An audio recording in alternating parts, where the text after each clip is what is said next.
Hi guys, welcome back to another episode of Unfiltered, where we have the conversations your group chats wouldn't. So yeah, it's Tuesday again, and today's episode is actually a bit of a surprise addition to our friendship series.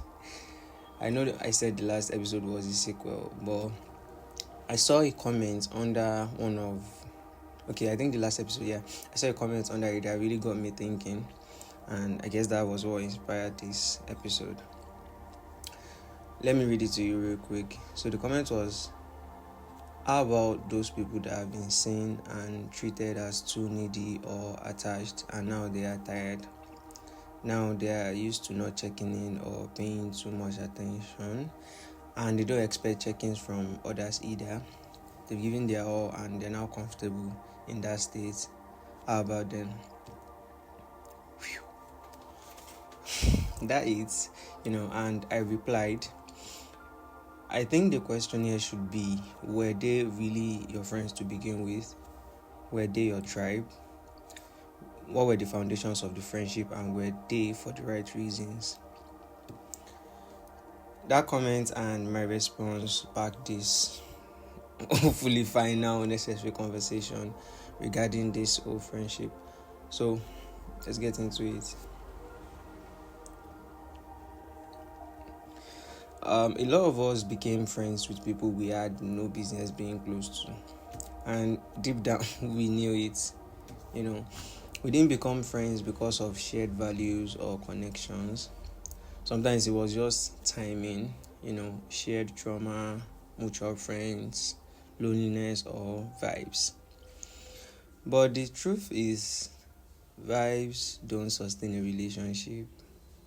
Intent does, compatibility does, effort does. Let's be real, yeah? Not everyone treats friendship the same way or loves the same way. So let's say you are the type that loves constant communication, the dot the I's, cross the T's kind of friend. You text, you check in, you remember details. And then you end up being friends with someone who isn't like that at all. Now, don't get me wrong, they are not bad people, I promise you. They are just not your type of people. You get? And sure, I know some people will say sometimes opposites work. Yes, it does with communication, and those are exemptions, but exemptions do invalidate the truth. Now, when there is no communication with those exemptions, resentment creeps in. You start feeling like you are nagging, and they feel like you are doing too much, and boom, a perfectly avoidable fallout happens. And here is where it gets worse here.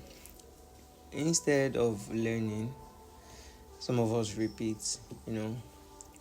We keep choosing the same kind of people who makes us feel small, unwanted, or too much. And when it fails again, we say people just don't know how to be friends anymore. But maybe, just maybe, we are not choosing people who are our tribe. We are choosing people who fit a pattern. Let me be honest, yeah? Let me make this personal. I have different kinds of friends. I have those that I don't talk to every day, but I always know what's going on in their lives. I know when they are switching jobs, moving cities, planning big life things, and of course I can literally tell you the approximate places that they could be. She gets, and then I have those that need that daily check-in, and I found balance because we communicated. We had this is how I show up and this is what I need type of talk. It wasn't always smooth, but it helped us show up better. And I also have events friend, the ones you talk to when something major is happening. And guess what? That's okay too. You know, not every friendship has to run deep to be valid, but you need to know what kind of friendship you are in and stop expecting things that weren't promised. Now, let's tell the truth for a second. We really can't live alone. Yes, independence is great. Yes, healing and solitude are beautiful. But at the end of the day, we are human. We are wired for connection. You might be lucky, your people might be your immediate family. For some, it's their extended family. But for some of us, our people are our friends. And that's why choosing the right ones matters.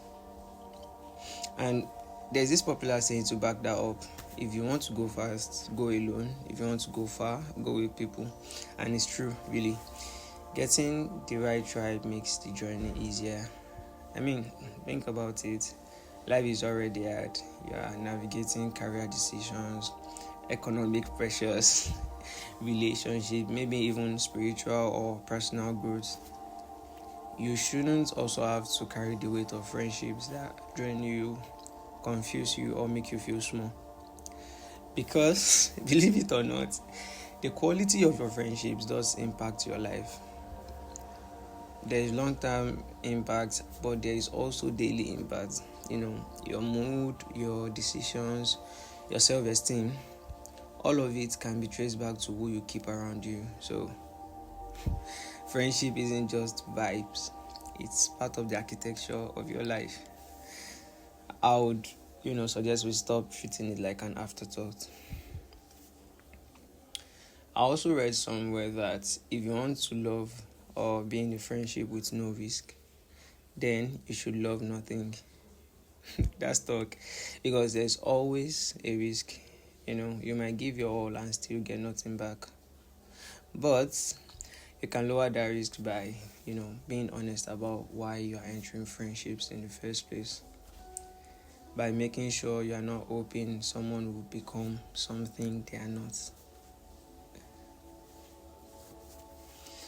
So if there's anything I want you to take from this episode, is this: explore if you want. You can be the exemption if you're ready to do the work. But if the same things keep happening, maybe it's time to stop chasing people who are in your tribe. And lastly, stop starting friendships are already built on shaky foundations. I mean, we always know from day one. So don't act surprised when things break. So before you go, here are some questions for you. You don't have to answer them to me, but be honest with yourself. Are you making friends for the right reasons? Are you friends with your tribe, or are you constantly doing the work of being the exemption? And finally, are you choosing people who fit your values or just filling a gap?